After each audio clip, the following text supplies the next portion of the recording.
live ma ne bu ñu nee live sax ci Sénégal moom moo tax ñu koy wax parce que ñëpp moom la ñu ko toppandoo ba tey ji affaire yi am tollé bi mu am au niveau national. Alors sans plus tarder ñu daal di soobu itam ci waxtaan wi daañu ko tàmbalee xam ngeen ne démb itam amal nañ lii lee di fête du travail bi gis nañ la fa jot a jukkee signé nañ ab pacte boo xamante ne itam centrale syndicale yi ñoo ko daal di signé am na ci ñu signé sous réserve waaye gis nañ ñeneen ñoo xamante ne itam signé wuñu ci ku ci mel ni FGTSB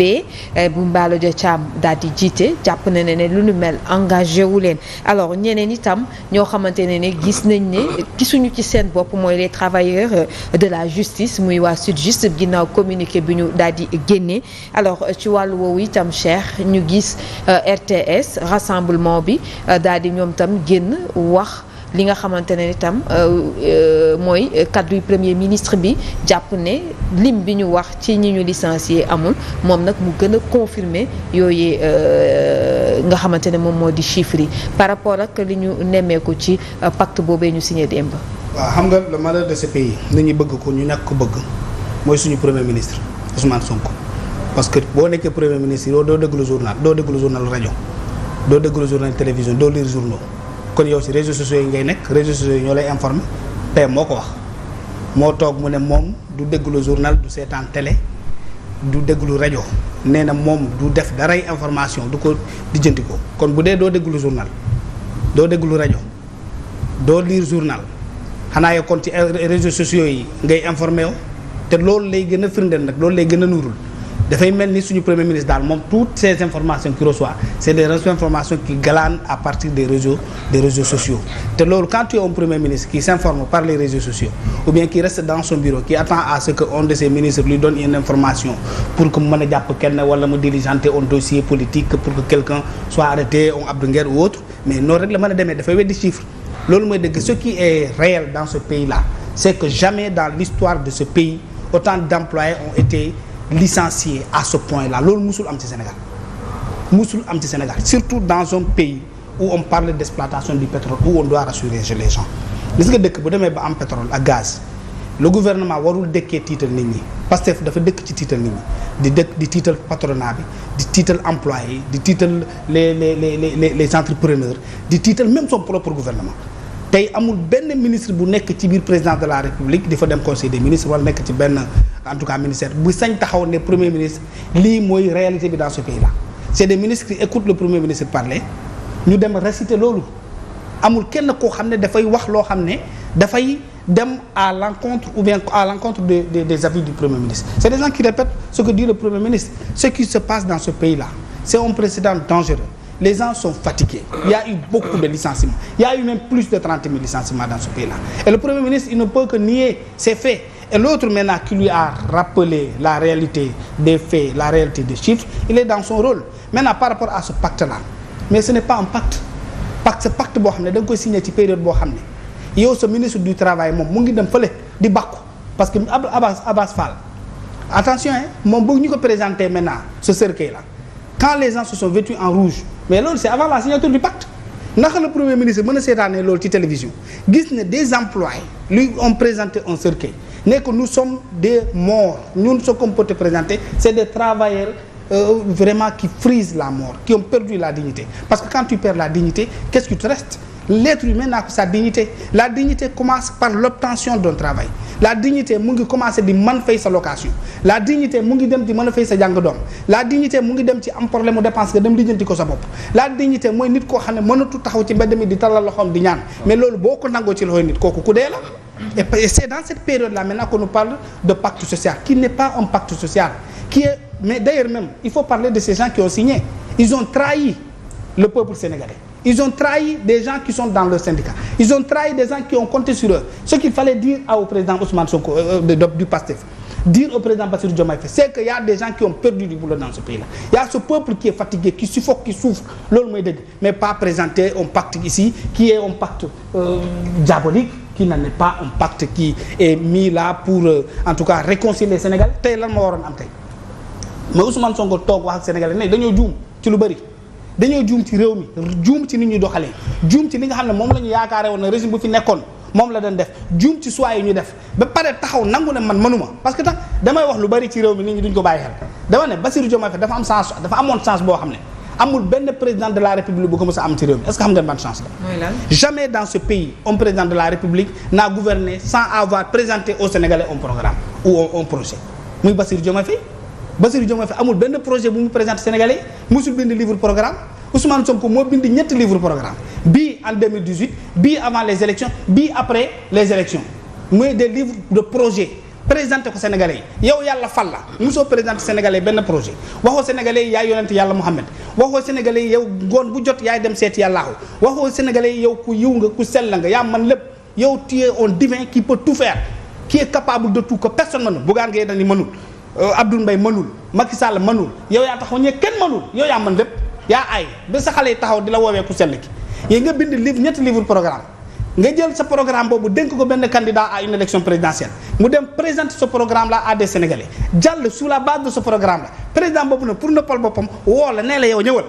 comme yow yaa am vision yaa xam Sénégal yaay ko sell ki yaay ko yiw ki yaay aay yaa xarañ kenn xamul ci réew mi dama lay dënk poste premier ministre lan mooy premier ministre quel est le rôle du premier ministre premier ministre ñaari rôle la am mooy le contrôle de l'action gouvernementale mais travailler à ce que la vision du président de la République soit matérialisée du loolu mooy vision premier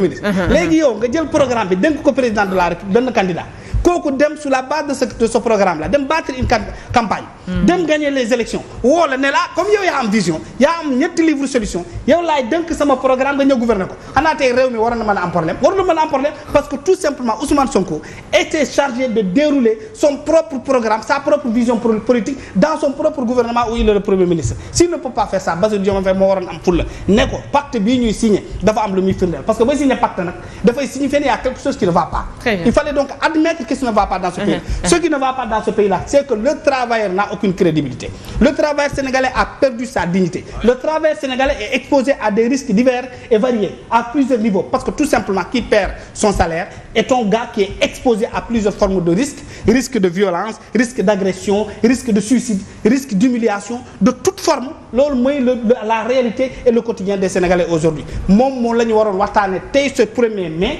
ce que les gens devaient dire, c'est de dire à Ousmane Sonko et à son gouvernement, c'est de dire au président Bassirou Diomaye Faye, c'est que 1 an au pouvoir, vous n'avez rien réussi. Vous avez trahi les Sénégalais, vous avez déçu les Sénégalais et que les travailleurs sénégalais comptent sur vous, mais ne voient pas les pistes que vous leur montrez pour que ñu xam ne tey bu ñu fa jaaroon tey dinañ dem ci loo xam ne dina soppi xar kanamu liggéeykat bi fii ci Sénégal. Loolu mooy dëgg malheureusement ils ont trahi tout le monde. Ces gens-là qui et puis d'ailleurs sax ñii di signé ñoom moo di giro yi ñoom kañ la ñuy dem retraite mais ñoom kañ la ñuy dem retraite dañoo yàgg di signé man bi ma nekk journaliste ba tey ñoom laay dajal président de la République ñoom ñooy signé pacte nguur bu ñëw ñu signé pacte mu jàll ñoom ñoo ci gis seen bopp mais amul benn travailleur bu si gis boppam te loolu mooy li nga xam ne tamit travailleur war nañu ko mën a waxtaanee ci seen bërëbu liggéeykaay pour changer ñi nga xam ne ñoo nekk à la tête de leur syndicat. jaajëf Cheikh Tidiane am na solo alors Kader très rapidement yooyu itam par rapport ak le pacte qui a été signé am na nag ñu taxaw carrément que ne ñoom lu nu mel laalewuñu ci ñeneen ñi syndicalistes yi yoo xamante ne dañoo affilié wu ci yenn centrales yi ñoom jàpp nañ ne gisuñu ci seen bopp ci la nga xamante ne jot nañu ko signé d'autres quand même dañoo émet ay réserves oui je moom laay wax nii léegi nii merci Cheikh. Est-ce que pacte bi avait sa raison d'être? Est-ce que même c'est le moment ce 1er mai mooy di gën a desattre si li nga xam ne mooy histoire 1er mai du Sénégal un 1er mai boo xam ni c'est fait ci au dos des travailleurs c'est négocié ci benn bureau ak ay nit et que li ñu signé ni ay pacte la boo xamante ni moom lañu am comme accord ak le mouvement des syndicats ci lan lañ ko mën a def est-ce que ces représentants là est-ce que ñoom sont libres est-ce que am nañ liberté bu leen mën a permettre ñu wax au nom des travailleurs est-ce que ñoom am nañ liberté bu leen mën a permettre ñu libre à toute décision bu leen mën a permettre ñu contredire ou ñu dire autre que li nga xam ne moom moo di volonté wu le gouvernement rawatina le premier ministre à part ça le ministre du travail parce que mu ne leen la ñuy proposer 300 millions boo xam ne c'est pour li nga xam ne moom moo di mouvement de représentativité yi fi nekk pour que ñu moom ko bu fekkee ces 300 millions là moom moo tax est-ce que ça vaut la peine ñi ngi licencier chaque jour ay travailleurs est-ce que benn yoon gis nañ le mouvement des syndicats ñu jóg taxaw opposé wu à ces décisions ñu jóg taxaw organiser ay manifestations pour dire aux autorités non il faut respecter les droits des travailleurs non amu ci su fekkee ni sin tey jii ci biir entreprise yi les délégués de personnel reconnaître tuñ leen amatuñ foofu njëriñ amatuñ foofu valeur amatuñ foofu dara lu ñuy def donc les entreprises souffrent actuellement que privé comme public léegi nag ñu toll à un moment boo xam ne si ni dafa mel ni licenciement général la dans tous les secteurs ci administration publique bi comme aussi dans le privé mais kan moom mooy défendre les travailleurs syndicats yi tey dañoo jébbalu et ils ont prouvé que ni ñoom nekkatuñ fi pour les travailleurs mais pour seen bopp lañ fi nekkal moo tax fu ñu toll bu ñuy demaat ci yeneen élection de représentativité ci syndicats yi je pense que dina métti trop ci seen kaw parce que ñii ma gis nii du ñoom la ñuy reconduire pour que ñu diriger leen et il est temps que aussi les travailleurs jël seen i ay responsabilités xam ne ñii ñu jàpp ne ñoom ñoo di les présidents des syndicats yi fi nekk ak yooyu mérité tuñu seen confiance selon seen i ay doxalin selon tournure bi nga xam ne am nañ ko te boo xoolee ci les vidéos li ñu gis les images yu ñu gis dafa mel ni ñoom ils sont juste là parce que dañ leen a solliciter ou parce que mbubb bi ñu sol moom moo tax ñu ne fa moo tax ma ni si est-ce que ñoom ils sont libres est-ce que ils sont libres de toute décision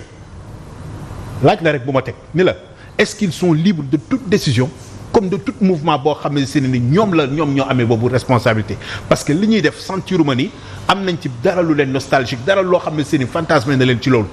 est-ce que seen signature boobu ça vaut la peine Abbas Fall ministre du travail tey jii est-ce que moom mi li ñu ko dénk xam na ko